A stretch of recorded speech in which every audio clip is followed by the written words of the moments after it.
पिछले एपिसोड में हमने देखा था कि चूफेंग वो ग्रैंड फॉर्मेशन को एक्टिवेट करने में लगा हुआ था, जिसको एक्टिवेट करना इतना आसान नहीं होता है। जब चूफेंग उसको एक्टिवेट करने जाता है तो उसकी जैसा एक और सामने चूफेंग आ चुका था जो कि फॉर्मेशन ने बनाया था, और चूफेंग उसको हरा देता है, तभी जाकर वो इस फॉर्मेशन को एक्टिवेट कर सकता है। तो चूफेंग यहाँ पर अपनी पावर को यूज करता है, पूरी हिम्मत और ताकत के बलबूते पर वो ये काम करके दिखा चुका था। वो फॉर्मेशन वाले चूफेंग को हराता भी है और उसको खुद के सामने सरेंडर भी करवाता है, जिस वजह से फॉर्मेशन की पावर अब चूफेंग के अंदर आ चुकी थी। इस वजह से चूफेंग बहुत ज्यादा स्ट्रांग हो जाता है, मानो कि उसने यहाँ पर ब्रेक थ्रू कर लिया। और इसके बाद वो जा चुका था उस चुड़ैल की वाट लगाने के लिए कि अब मैं देखता हूँ कि वो मेरा क्या ही बिगाड़ सकती है। जिसके बाद यहाँ से ये एपिसोड शुरू होता है। तो इस एपिसोड की शुरुआत में हम उसी पागल आदमी को देखते हैं जिसने बचपन में चूफेंग को उसके फादर, जो सौतेले फादर थे, उसके हवाले किया था। तो उस आदमी को देखकर चूफेंग बिल्कुल हैरान रह चुका था कि ये यहाँ पर क्या कर रहा है। वो लोग यहाँ पर कुछ सोच समझ पाते कि इससे पहले ही वो जो चुड़ैल होती है वो उस ओल्ड मैन को अपने कंट्रोल में लेने की कोशिश करती है, क्योंकि वो पूरी तरह से उसी के कंट्रोल के अंदर मौजूद है। उसको नहीं पता कि वो क्या कर रहा है, उसको क्या करना चाहिए, उसको क्या नहीं करना चाहिए। वो उस ओल्ड मैन से कहना चाहती है कि जाओ और सारे के सारे लोगों को मार दो। उसके अंदर से बहुत ज्यादा भयंकर फ्लेम की पावर बाहर निकल कर आ रही थी, और जैसा ये होता है हम देख पाते हैं कि वो जो ओल्ड मैन था वो बिल्कुल अलग ही बन चुका था, मानो कि वो कोई एम्पायर बन गया। वो क्या ही कमाल को, क्या ही बैडएस लगने लग गया था। वो जो बाकी लोग यहाँ पर मौजूद थे वो लोग कहना चाहते कि ये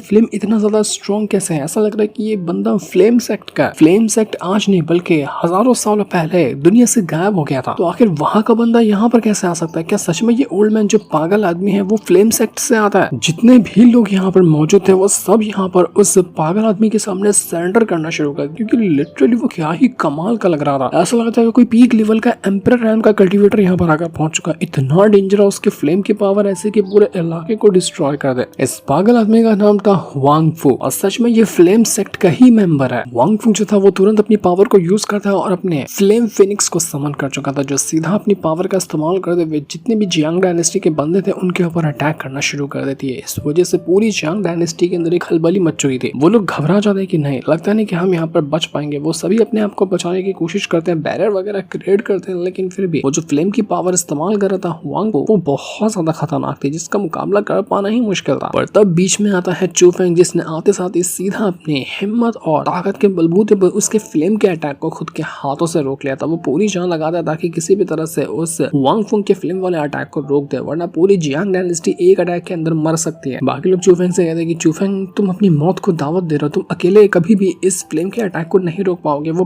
बहुत ज्यादा खतरनाक अटैक है। लेकिन चूफेंग अपनी पावर तो इस्तेमाल करता है, लेकिन वो जो फॉर्मेशन वाला चूफेंग था बाय लॉन्ग, उसकी भी पावर को यूज कर लेता है, अपने असुरा गॉड की भी पावर को यूज कर लेता है। जितनी भी पावर उसके पास थी सबको एक साथ वो यूज कर चुका था। और उसके बाद वो जो फ्लेम वाला अटैक होता है उसको रोकने के लिए वो अपनी पूरी जान लगा देता है। वो किसी भी तरह से इस अटैक को रोकने में लगा हुआ था, लेकिन अभी भी कोई असर दिखता ही नहीं। वो फ्लेम वाला जो अटैक था अभी भी जियांग डायनेस्टी के लोगों की तरफ ही बढ़ रहा था। चूफेंग ने पूरी जान लगा दी, लेकिन फिर भी वो अटैक रुका नहीं, जो चीजें दर्शा रही थी कि इस अटैक को रोक पाना इतना आसान नहीं होगा किसी के लिए भी। चूफेंग की भी हालत खराब है तो बाकियों की तो बात ही छोड़ दो। क्वीन भी चूफेंग से कहती कि चूफेंग तुम्हें कुछ और सोचना होगा, ये तरीके से हम यहाँ पर इस अटैक को नहीं रोक पाएंगे और तुम्हारी भी जान खतरे में आ जाएगी। चूफेंग कहना चाहते कि जब पहली बार ये पागल आदमी ने मुझे देखा था, उसको पता चला था कि मैं चूफेंग हूँ, तो वो बिल्कुल ही घबरा गया था मुझसे, जिसका मतलब ये हो सकता है कि उसने मेरे अंदर कुछ तो ऐसा देखा होगा जिसको देखकर वो डर गया था। लेकिन आखिर मेरे अंदर उसने ऐसी कौन सी चीज देख ली होगी जिसको देखकर वो इतना डर गया, जबकि ये बंदा कितना ज्यादा स्ट्रॉन्ग है। यही वो बंदा था जिसने बचपन में चूफेंग को उसके सौतेले फादर के हाथों में थमा दिया था, ये कहते हुए अपने आप से ही कि देखो तुमने जो भी मुझसे करने के लिए कहा ना, मैंने वो सब कुछ कर दिया, मैंने पहुंचा दिया है चूफेंग को किसी सही इंसान के हाथों में। लेकिन वो किसके पोजीशन में था, क्यों वो ऐसा बात कह रहा था, कहां से उसके पास चूफेंग आया, ये सब तो हमें कुछ भी नहीं बताया गया। चूफेंग वो फ्लेम के अटैक को रोक रहा था, लेकिन वो फ्लेम का अटैक उसकी हालत खराब कर देता। चूफेंग की सारी पावर यहाँ पर खत्म हो चुकी थी और अब यहाँ पर उसके अंदर हिम्मत नहीं थी कि वो और ज्यादा इस अटैक को रोक सके। तब चूफेंग यहाँ पर कहने लग जाता है कि मैं चूफेंग हूँ, क्या तुम मुझे भूल गए हो? मुझे पता है कि तुम्हारा दिमाग अभी तुम्हारे कंट्रोल के अंदर नहीं है, उस चुड़ैल ने तुम्हारे पर कंट्रोल बना कर रखा है, लेकिन तुम्हें पहचानना होगा कि मैं चूफेंग हूँ। याद करो मेरा नाम, बस याद करते रहो मेरे नाम को, तुम्हें पता चल जाएगा कि मैं क्या हूँ। तो जैसे यहाँ पर उस वांग फू को याद आता है कि सच में ये चूफेंग है, वो तुरंत अपने अटैक को रोक लेता है और चूफेंग के ऊपर वो अटैक नहीं लगाता। ये देखकर वो चुड़ैल पागल हो जाती है। वो कहना चाहती है कि जल्दी जल्दी इस वांग फू को वापस अपने कंट्रोल में लो, अगर ये हमारे कंट्रोल से बाहर निकला ना तो फिर हम ये बैटल जीत ही नहीं सकते, ये हमारे कंट्रोल से बाहर नहीं जाना चाहिए। लेकिन अब वांग फू जो था वो चूफेंग का नाम याद करने के बाद ना वो उसकी तरफ ही देखने लग गया था। वो उस चुड़ैल के कंट्रोल से बाहर आ चुका था, पर चुड़ैल भी इतनी आसानी से नहीं रुकने वाली थी। वो पूरी जान लगा दी थी ताकि वापस से वांग फू को अपने कंट्रोल में ले सके। वांग फू वहाँ पर चूफेंग को देखकर हैरान परेशान था कि ये सच में यहाँ पर चूफेंग ही खड़ा है ना। वो चूफेंग को देखकर बहुत ज्यादा डर रहा होता है क्योंकि उसकी नजर में उसको चूफेंग नहीं बल्कि कोई और ही चीज नजर आ रही थी, एक ऐसी चीज जिसको देखकर वो बहुत ज्यादा डर रहा था। अपना चूफेंग तो नॉर्मल दिखता है लेकिन उस वांग फू की आंखों में चूफेंग एकदम भयंकर डेंजर जैसा कुछ चीज नजर आ रहा था, मानो कि किसी पुराने एम्पायर जैसा चूफेंग उसको दिखाई दे रहा होता है। इसी वजह से वो वांग फू डर रहा था। चूफेंग उससे कहता है कि अब तुम्हें पता चल गया ना कि मैं कौन हूँ। तो वांग फू और ज्यादा डर जाता है कि देखो मुझे कुछ मत करना, मैं पहचान चुका हूँ कि तुम कौन हो, मैं बहुत ज्यादा डर गया हूँ तुमसे। ये वांग फू को इतना ज्यादा स्ट्रॉन्ग होकर क्यों इतना डर रहा था वो तो अभी बताया ही नहीं गया। आखिर कौन नजर आ रहा था चूफेंग के जगह पर उस वांग फू को। वो भीख मांगने लग जाता है चूफेंग के सामने कि प्लीज प्लीज मेरी जान बख्श दो, मुझे मत मारना, मैं मरना नहीं चाहता हूँ, पूरी जिंदगी तो मैंने इतनी तकलीफ में गुजारी है, अब तो मुझे मत मारो प्लीज। नजारा देखकर जितने भी लोग यहाँ पर मौजूद थे ना उनको सदमा ही लग जाता है। वो कहते हैं कि भाई ये क्या देख रहे हैं हम, ये वांग फू इतना पीक लेवल का कल्टीवेटर वो चूफेंग के सामने ऐसा पागल ऐसा गिड़गिड़ा रहा है, अपनी जान की भीख मांग रहा है, ये हो कैसे सकता है, ये पॉसिबल ही नहीं है। आज जो नजारा हम यहाँ पर देख रहे हैं ना कि चूफेंग जैसे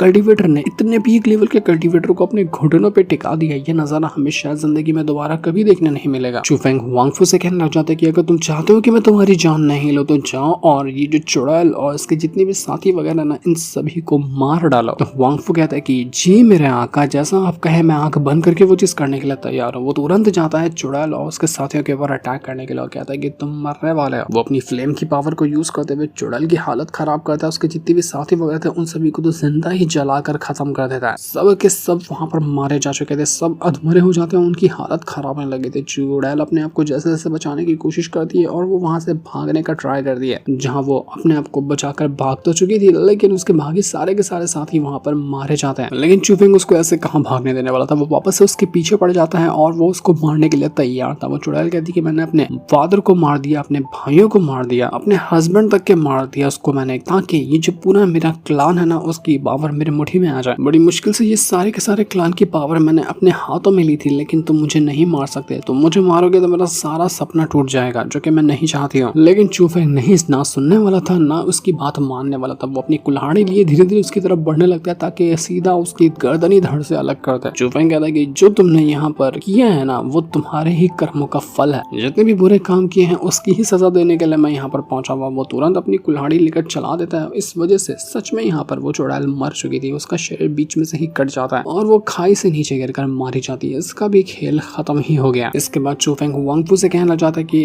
देख तू डरता है ना मेरे से कि मैं तुझे मार डालूंगा, तो अगर मैं तुझे ना मारूं इसके लिए एक शर्त है, तू मेरे पेरेंट्स से, जो मेरे असली वाले पेरेंट्स है उनसे मिला होगा, तो तू मुझे बता कि वो कौन है, कहाँ रहते हैं, क्या उनका पास्ट है। लेकिन वो कुछ भी नहीं पता था, बस वो कहता है कि जैसा तुमने कहा था मैंने सब कुछ किया, लेकिन मुझे मत मारना मुझे। लेकिन चूफेंग उसको वहां से गायब करके अपने पास रख लेता है क्योंकि ये पागल आदमी बस है तो उसके पास बहुत सारी पावर, लेकिन उसकी जो मेंटली स्टेबिलिटी है ना वो ठीक नहीं है। मंगी जो था वो यहाँ पर चूफेंग से कहना चाहता है कि अरे वो पागल आदमी कहाँ चला गया, तुम्हें पता है वो ना अपने टाइम पे इतना पावरफुल कल्टीवेटर था कि उससे ज्यादा स्ट्रॉन्ग कल्टीवेटर इस पूरे के पूरे ईस्टर्न सी के अंदर कोई मौजूद ही नहीं था। पूरे ईस्टर्न सी का समझो कि वो राजा था, लेकिन वो कैसे पागल हो गया, क्या हुआ उसके साथ तो पता ही नहीं। इतने जमाने बाद अब जाकर मैंने उसकी झलक पाई है, वो भी ऐसी पागल वाली हालत में। पहले तो ये कितना कमाल का था, जहाँ तुम जाते ना तुम्हें खाली उस वांग फू के ही चर्चे नजर आते। इतना लाजवाब इंसान था ना वो, जिसकी तुम कल्पना भी नहीं कर सकते हो। उसके लेवल तक पहुंच पाना लोगों के लिए बहुत ज्यादा मुश्किल होता है। लेकिन चूफेंग के दिमाग में बस एक ही ख्याल चल रहा था कि आखिर इतना स्ट्रॉन्ग होने के बावजूद भी वो मुझसे या फिर मेरे फैमिली से डरता क्यों है। जब चूफेंग उसके करीब बढ़ रहा था ना तो उस पागल आदमी को चूफेंग नहीं बल्कि उसके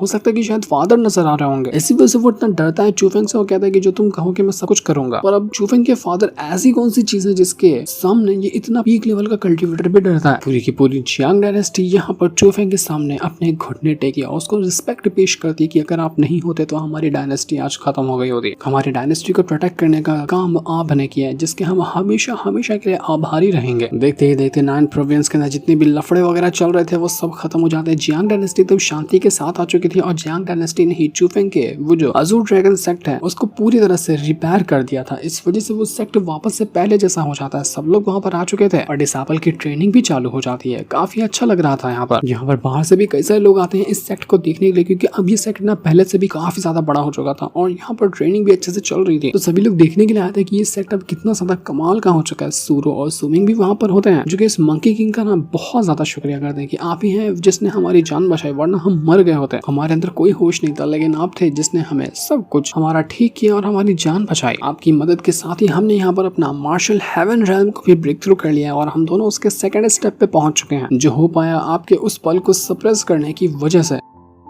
सब लोग तो यहाँ पर खुश थे, लेकिन चूफेंग अकेला बिल्कुल परेशानी में बैठा हुआ था। उसको कुछ भी समझ में नहीं आता कि मैं करूँ तो करूँ क्या। वो पागल आदमी तो मुझे यहाँ पर बताने के लिए तैयार ही नहीं है कि मेरे पेरेंट्स कहाँ हैं, उनका क्या पास्ट था। उसी के साथ साथ मुझे अपने पेरेंट्स को भी ढूंढना है, वो जिस फ्लेम सेक्ट से आता था उसकी भी जानकारी हासिल करनी है, मुझे जिलिंग को भी बचाने के लिए जाना है। मेरे पास बहुत सारे काम है, लेकिन मुझे समझ नहीं आ रहा कि मैं शुरुआत करूँ तो करूँ कहाँ से। मुझे मेरे खुद के ओरिजिन के बारे में भी नहीं पता कि मैं क्या हूँ, मेरा क्या पास्ट है। मैं इसके बारे में भी कुछ भी नहीं जानता हूँ, क्या हो रहा है मेरे साथ मुझे नहीं पता। तो तभी वहाँ पर चूफेंग का दोस्त भी आकर पहुंच जाता है। उससे कहना चाहता है कि चलो सारी फाइट तो खत्म हो गई, लेकिन तुम्हें याद है ना, हम दोनों ने वादा किया था कि एक बार फिर से फाइट करेंगे और दिखाएंगे कि दोनों में कौन स्ट्रांग है। तो क्या तुम मुझसे फाइट करना चाहते हो? तो चूफेंग कहता है कि चल ठीक है, वैसे भी मेरा मूड खराब है तो एक फ्लैट फाइट कर ही देते हैं। इसलिए ये दोनों यहाँ पर फ्रेंडली फाइट करने लगे थे। अब दोनों दोस्त है तो जानलेवा तो फाइट करेंगे नहीं, इसलिए नॉर्मल वाली जो दोस्ती वाली फाइट होती ना, वो लोग वही करने लग गए थे, जहाँ दोनों एक दूसरे के ऊपर अटैक करते हो। इनका बैटल काफी कमाल का चल रहा था। ये दोनों यही साबित करना चाह रहे थे कि देख, तेरे से ज्यादा स्ट्रांग मैं हूँ तो तेरे से ज्यादा स्ट्रांग मैं हूँ। इस वजह से दोनों का बैटल चल रहा था। ये बैटल बहुत ज्यादा खतरनाक होता है। ये दोनों फाइट करते हुए पूरे सेक्टर में घूमते हैं, सेक्टर से जंगल में चले जाते हैं, जहाँ चाहिए वहां चले जाते हैं, लेकिन फाइट ये रोक ही नहीं रहते। ऐसा लगा था कि इनकी फाइट कितने दिनों तक के चलती रहेगी और नतीजा ही नहीं निकलेगा कि कौन ज्यादा स्ट्रांग है कौन ज्यादा स्ट्रांग नहीं है। वो इसलिए क्योंकि चूफेंग यहाँ पर अपनी कोई सेक्रेट टेक्निक वगैरह यूज नहीं करा था, वो सिर्फ अपनी पावर के ऊपर रिलाय करा था, जो कि यहाँ पर उसका दोस्त जैंग भी कर रहा होता है। अब चूफेंग अपनी बाकी की पावर को यूज कर लेता तो फिर जैंग के लिए उसको हरा पाना नामुमकिन हो जाता है। इसलिए चूफेंग उसके बराबर की ही पावर को यूज कर रहा था। यही वजह थी कि यहाँ पर वो जैंग उसको बहुत अच्छी टक्कर भी देता और एक के बाद एक करते हुए अपनी सारी टेक्निक का इस्तेमाल करता है। चूफेंग अपने आप ज़ूरा घोस्ट पावर को यूज करता है और वो जो उसका दोस्त था वो अपनी भी खास पावर को इस्तेमाल करने में लगा हुआ था, जिस वजह से ये बैटल काफी ज्यादा इंटेंस हो जाता है। लेकिन फिर भी आखिरी में नतीजा यही निकलता है कि चूफेंग ने यहाँ ये बैटल जीत लिया है। चूफेंग ने आखिरकार उस जैंग को हरा दिया है, वो इंसान को उसने हरा दिया जो आज तक के कभी भी कोई बैटल हारा ही नहीं था। चूफेंग की यहाँ पर जीत हुई। जैंग भी बड़ा खुश कि चलो पहली बार हारा तो अपने दोस्त के हाथों ही हारा, किसी दुश्मन के हाथों नहीं हारा। पूरा का पूरा जो अज़ूर ड्रैगन सेक्ट था वो भी बहुत ज्यादा खुश हो जाता है कि चलो चूफेंग ने ये बैटल जीत लिया, ये तो कमाल की बात है। इसके बाद हम यहाँ पर क्वीन को देख पाते हैं जो अपना बोर्ड के ऊपर बैठकर घूम रही थी और फिर सारे के सारे दोस्त लोग वहाँ बोर्ड के ऊपर आने के बाद मस्त पार्टी वार्टी करना शुरू कर देते हैं, शराब पीते हैं, खाना खाते हैं और कहने लग जाते हैं कि बताओ फिर अब यहाँ से कहाँ घूमने जाना है तुम सबको। तो सभी अपने अपने राय देने लग जाते हैं। प्रिंस कहता है कि मुझे लगता है ना कि हमें सी एकेडमी जाना चाहिए, जो कि ईस्टर्न सी के अंदर ही मौजूद है। मैंने सुना है कि वहाँ पर बहुत ही जीनियस कल्टिवेटर रहते हैं। तो जैंग भी कहना चाहता है कि अच्छा ऐसी बात है तो ठीक है, हम चलते हैं ना, वहाँ के सारे जीनियस को हरा कर मैं वहाँ का नंबर 1 कल्टिवेटर बन जाऊंगा। देखते हैं कि वो लोग हमें वहाँ पर एडमिशन देते हैं या नहीं देते हैं, वहाँ पर जाकर देखना चाहिए हमें। सारे के सारे लोग खुश और सूरो तो सोमिंग यहाँ पर अलग ही खुश थे चूफेंग को लेकर कि चूफेंग तुम्हारी वजह से ही हमारी जान बच पाई है, तो हम तुम्हारा दिल से शुक्रिया करते हैं। चूफेंग कहता है कि देखो तुम लोगों को अगर सी एकेडमी में जाना है तो तुम लोग जा सकते हो, लेकिन मुझे एक छोटा सा काम है क्योंकि मुझे जिलिंग को बचाने जाना है। मैं एक बार उसको बचा लूंगा ना तो उसके बाद तुम लोगों से मिलने के लिए जरूर आऊंगा, तुम लोग बिंदास जाओ सी एकेडमी के अंदर। तो उसके दोस्त कहते हैं कि चूफेंग